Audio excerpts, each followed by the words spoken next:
Quanto tempo que eu não faço um vídeo de respostas a perguntas, né? Vamos fazer um agora?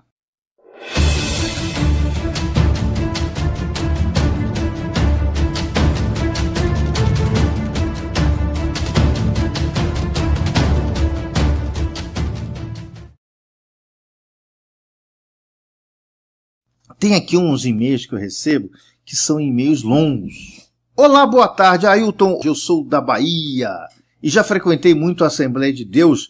Fui batizado por meus pais na Igreja Católica e eu sempre tive grande interesse, mesmo por estudos sobre coisas obscuras, sinais secretos e um grande, enorme apreço à maçonaria. Há algum tempo me comporto como irmão, uso e pratico o lema que é igualdade, liberdade, fraternidade. Procuro assistir seus vídeos e me sinto um maçom. Procuro compartilhar sempre, só que eu sei que no Brasil, como você mesmo me ensinou, para entrar para a ordem tenho que ser convidado. Não tenho amigos maçom, o único que eu lembro que era um homem, que era engenheiro da empresa, que eu trabalhei. Pensei em me aproximar, mas uma barreira me impedia por causa que ele era muito reservado e a hierarquia de empresa não tínhamos contato. Também estudo cabala e me interesso nos seus vídeos sobre o assunto. Você poderia me dar uma ideia como dar um passo para ser maçom? Desculpa pelo e-mail longo, obrigado pela atenção. Se quiser entrar em contato, ele dá os dados dele. Meu querido, é o seguinte. Eu, por exemplo, eu não posso te indicar para a maçonaria. Por quê? Porque eu sou de São Paulo.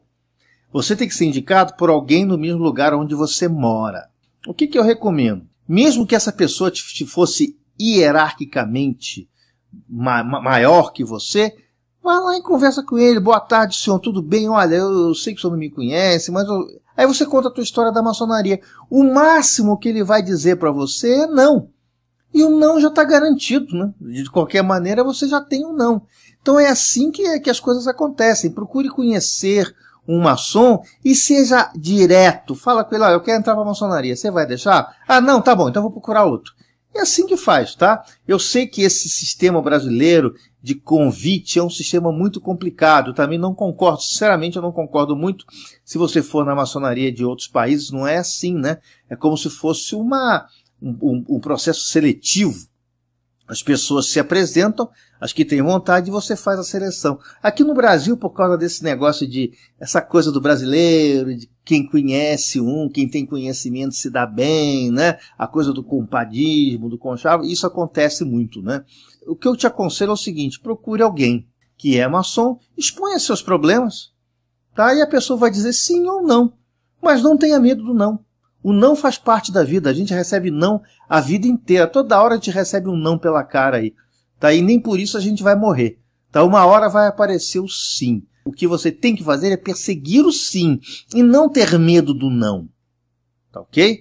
Isso é importante, tá? Corra atrás, bicho. É o jeito, tá bom? E não esquenta a cabeça com não. Você imagina um cara que trabalha com vendas.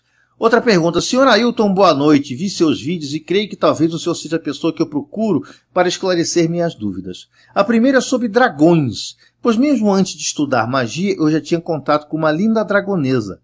Não vou lhe dizer o nome, mas ela deve ter uns 6 ou 7 metros de altura e é incrivelmente linda, toda manchada de rosa e branco. Eu a vi somente 2 vezes, mas sei que ela me protege muito e o senhor imagina o que acontece com quem me faz uma maldade.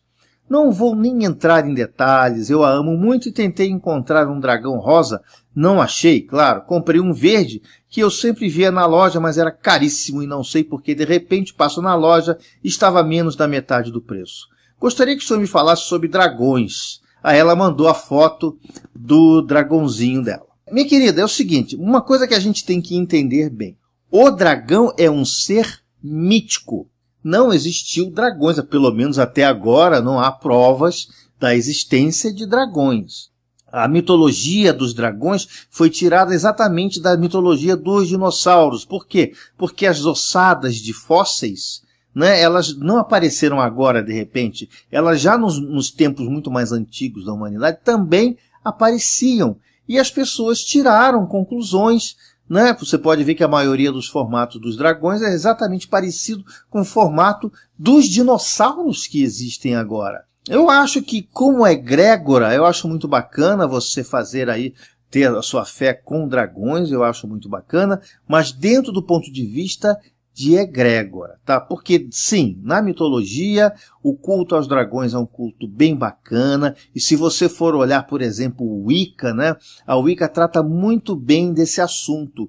Então, qualquer assunto sobre o Wicca é legal você tratar, né, esse assunto de dragões. Não confunda magia draconiana. Magia draconiana é outra coisa. A maior literatura que existe sobre isso é a literatura wiccana. E eu vou tentar um dia fazer um vídeo, porque esse assunto é um assunto longo. Eu estou falando aqui de dragão, mas está aparecendo na minha cabeça de coisa para falar, é um monte de coisa. Só que o tempo urge e eu não vou poder te falar tudo, tá? Mas eu pretendo fazer aí um vídeo sobre dragões. Ok, minha querida?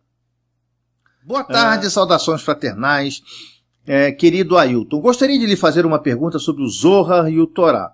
Tento estudar a Kabbalah há algum tempo, já estudei diversos livros sobre o assunto, inclusive alguns que o senhor mesmo recomendou em seu canal. Normalmente os assuntos sobre o tema que tenho mais interessantes são Kabbalah tifoniana, draconiana, hermética, teúrgica e tal. Gosto da Kabbalah mais prática, onde existem rituais, mas também estudo a judaica, filosófica, gemátrica, numerológica. Mas nem tanto. Contudo, sei que os principais livros de um cabalista são o Zohar, o Torá, o Bahir, o Sefer Yetzirah, Talmud, etc. Sobre o aspecto teúrgico, ou seja, a Kabbalah mais prática, qual deles é o mais indicado? Estou muito interessado no Zohar e na Torá. Posso seguir esse caminho? Essas versões do mercado são corretas? Segue anexos os exemplares. Ele mandou 2 exemplares, esses exemplares são legais, tá? Eu inclusive, tive esses livros comigo. Eu tenho comigo em PDF. Esse negócio de cabala draconiana, cabala disso, cabala daquilo outro, não existe. Isso é invenção para autores ficarem ricos. Isso é importante. Cabala é cabala, que tem como fundamento o Zohar, o Sefer Yetzirah, o Torá, o Bahir. Esta é a verdadeira cabala. O resto, cabala draconiana, cabala tifoniana, cabala de não sei o que, cabala do hambúrguer da esquina, cabala do Zé da Silva, não existe. Cabala é cabala. Cabala só tem uma linha de segmento. E outra coisa, existe magia na cabala? Existe. Mas antes de você conhecer a magia da cabala, você tem que praticar a cabala no seu dia a dia. Levantar da cama praticando cabala, deitar na cama praticando cabala. Aí você vai descobrir a magia da cabala. Então, muito cuidado com esses dizeres aí, né? Cabala hermética, cabala teúrgica. Tá? Hermetismo é hermetismo, não é cabala. Magia draconiana é magia draconiana, não é cabala. Né? Magia tifoniana é magia tifoniana, não é cabala. Você tem que ter muito cuidado em separar as coisas. Tá um tal de misturar Ferrari com Lamborghini, que está um problema sério. Cabala é a cabala, ela tem aí uma forma de você entender. E cuidado, tem certas pessoas que começam a ler vários livros, não conseguem entender. É muito importante que exista uma orientação para o estudo, principalmente o estudo da cabala, que é um estudo altamente complexo. Vocês não têm ideia da complexidade que é o estudo, da forma como vocês têm que encarar a vida toda de uma forma completamente diferente. Então é muito importante que pessoas que ficam lendo diversos livros, por exemplo, se você ler o Sefer Yetzirah sem uma orientação, você não vai entender o Sefer Yetzirah.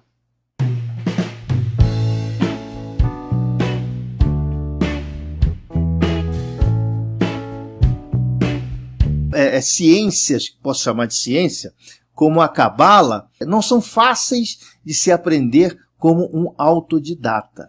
Tá? São complicadas. Eu mesmo comecei a estudar sempre orientado, né? Fui orientado pela minha mãe, depois fui orientado pelos meus mestres em Israel. Então é importante sim que haja uma certa orientação para o estudo tão complexo como o estudo da cabala. Tá bom? Gente, eu não sei se eu estou respondendo a pergunta de vocês, tá? Mas se eu não estiver respondendo, é só mandar um e-mail de novo e pedir para complementar, que a gente complementa, tá bom? Bom dia, tarde e noite, Ailton. Venho por meio desse fazer uma simples pergunta. Há menos de uma semana, um amigo me convidou para entrar na maçonaria. O mesmo já vinha me passando estudos para estudar há mais de 2 anos. Nossa, mãe!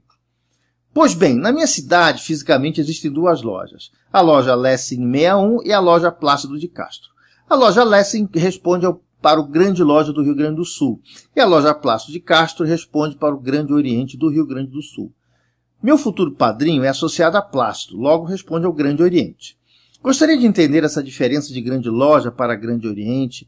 Um abraço sincero, continue com seus vídeos, são de grande utilidade e ajuda. Caso não saiba, você faz diferença na vida das pessoas positivamente. Ok, meu querido, tudo bem, tá? Como diria alguém que vocês conhecem, pai, afasta de mim esse cálice, né? Porque eu não tenho o grau de perfeição, eu não sou uma pessoa evoluída para fazer diferença na vida das pessoas, tá? Não me coloquem em pedestal. Aliás, não se deve colocar ninguém em pedestal. Todos nós temos nossos defeitos. Eu tenho um vídeo chamado Como Entrar na Maçonaria e na Rosa Cruz e outros vídeos que falam exatamente essa diferença entre Grande Loja e Grande Oriente, que são duas potências. Na realidade, Grande Loja e Grande Oriente são divisões administrativas, porque a parte ritualística ela é muito igual, ela é 90% parecida. Inclusive, uns reconhecem os outros, né? Quem é grande loja frequenta Grande Oriente, quem é Grande Oriente frequenta Grande Loja. Divisões de Grande Loja e Grande Oriente, em poucas palavras, são divisões administrativas, ok? Mas vejam lá o meu vídeo, eu vou colocar uma miniatura aqui, tá? Para você ver, dar uma olhadinha nesse meu vídeo. Tá bom, meu querido? Espero ter respondido a sua pergunta. Boa tarde, grande Ailton, tudo bem? Ailton, há muito tempo venho querendo expor esse problema que ocorre no meu âmbito familiar. O problema é com uma pessoa muito próxima a mim, essa pessoa desde pequena sofre muito com um karma horrendo. Ela não pode possuir animais de estimação, pois todos os animais que ela se apega acabam em um curto prazo de tempo vindo a falecer. Em grande maioria, a morte acaba sendo bem feia. Ailton, você sabe responder o que é isso? É alguma carga energética negativa que ela carrega ou algum espírito obsessor? Visto que, fora esse problema com os animais, ela ainda carrega outro problema. Desde pequena sempre viu espíritos e figuras assustadoras. Isso é outro caso. Mesmo estando em meio ao público com outras pessoas, ela sempre viu que ela assimila a demônios e esses mesmos vivem ameaçando e, segundo ela, atrasando seus projetos e planos. É certo que é meio óbvio o problema dela, eu já tenho uma vaga noção do que seja. Provavelmente o irmão recebe vários e-mails com essa mesma questão, mas queria colocar essa opinião em um de seus vídeos. Essa pessoa sofre muito com isso, principalmente pelo fato de todos os animais domésticos que ela possui morrerem. Fico muito grato desde já. Bom, primeiro vamos no caso do animal doméstico. Animal doméstico, ele não sofre esse tipo de influência. Pode esquecer. Agora, a gente tem que entender o seguinte, qualquer animal, ele tem muito menos tempo de vida do que nós temos. Algumas raças, por serem muito misturadas, muito híbridas, elas vêm com problemas congênitos. Por exemplo, eu tinha uma Lhasa Apso, que era uma raça muito propensa a ter câncer. E ela morreu de câncer num sofrimento que vocês não têm ideia. E a Lhasa Apso vive apenas 14 anos. Então é muito importante que você entenda quanto tempo esses animais estão vivendo com essa pessoa. Muito pouco tempo. De que esses animais estão morrendo? Sim, os animais, quando ficam velhos, eles sofrem muito. Dá uma dó danada, gente. Dá uma dó que dá vontade de mandar sacrificar. É um negócio muito complicado. Tá? Então, isso que eu gostaria depois que você me passasse. Quanto tempo, em média, esses animais vivem com essa pessoa? Porque se for anos, mais de anos, isso pode ser uma coisa normal da própria raça dos animais. Né? Estuda bem o animal que você está sendo,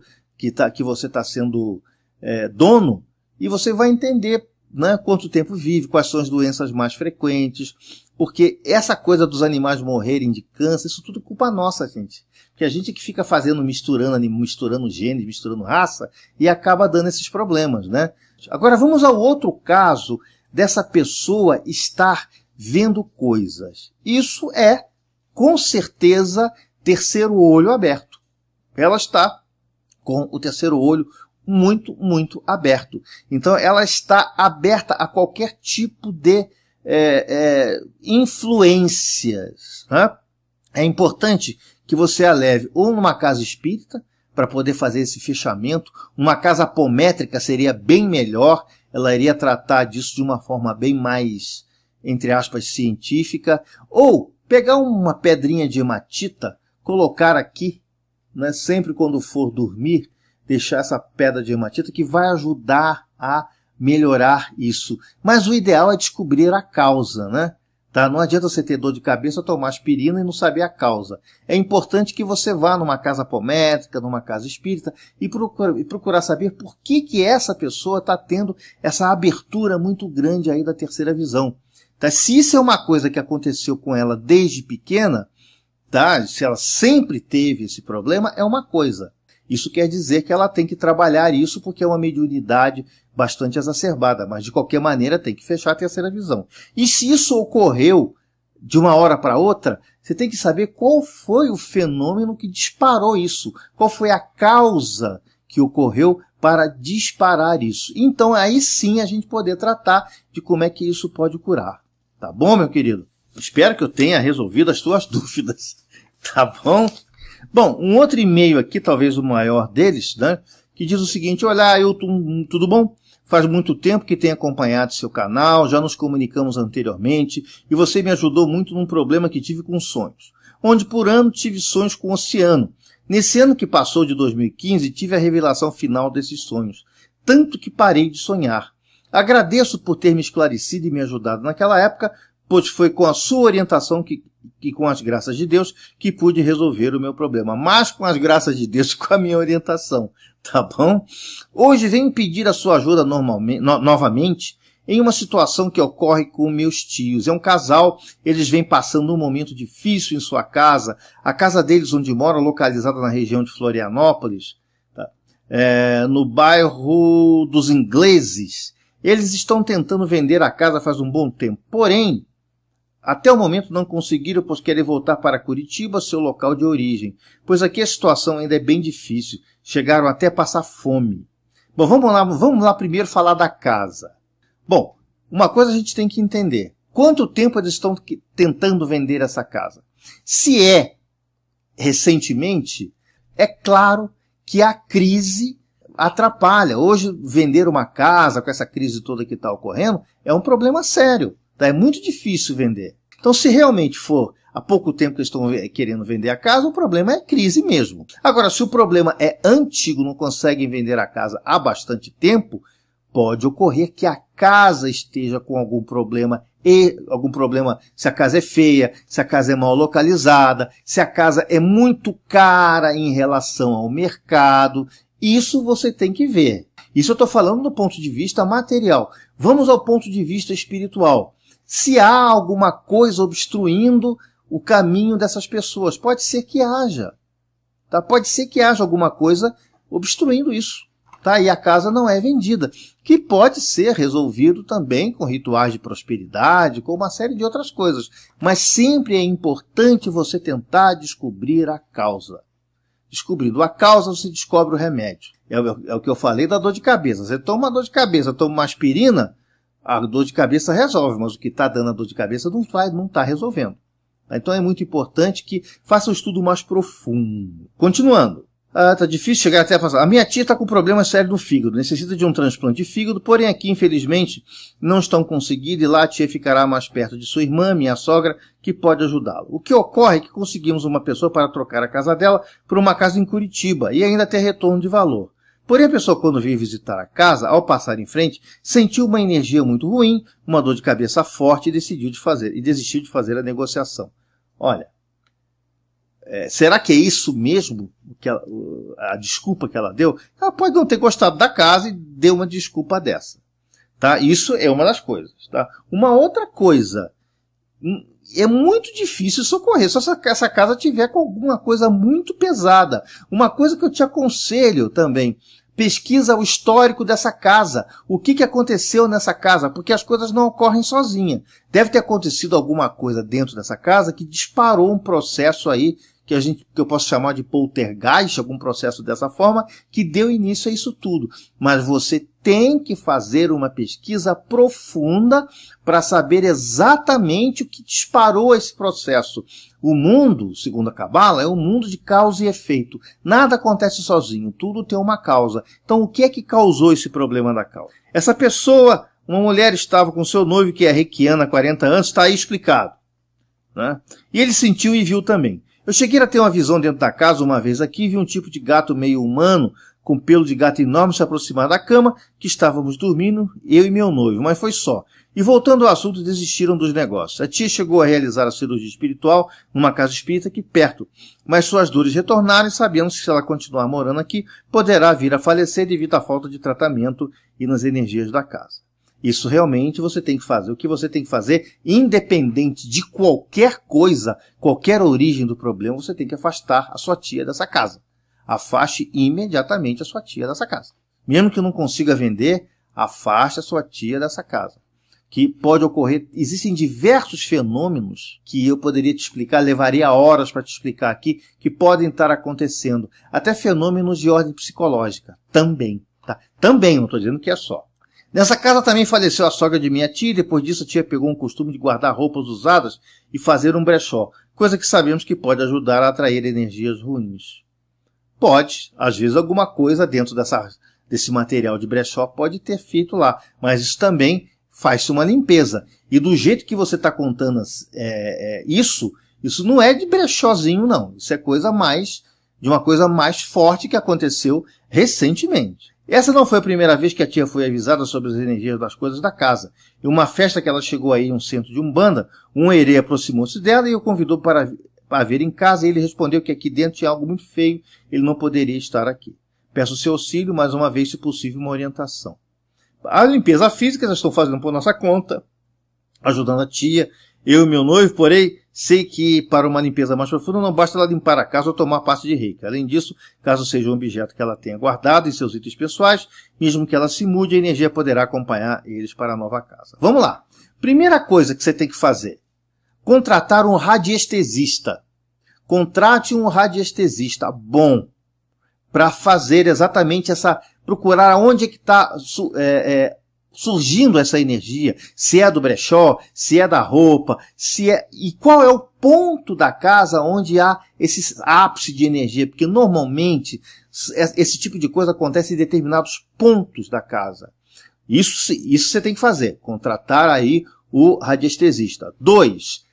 Procure saber do histórico da casa. O que aconteceu com essa casa antes da sua tia morar. Como é que você faz isso? Vai em cartório, né? Vai lá no cartório, pega a matrícula da casa e procura saber quem foram os moradores que moravam nessa casa. É muito fácil. É só lá no registro de imóveis e você acha isso. Procura, de uma certa forma, saber a origem do que causou. Por qualquer coisa que você faça, eu posso te dizer assim, joga sal grosso na casa, defuma a casa, você pode fazer. Mas se for uma coisa leve, com sal grosso e com o defumador, com o incenso, sai.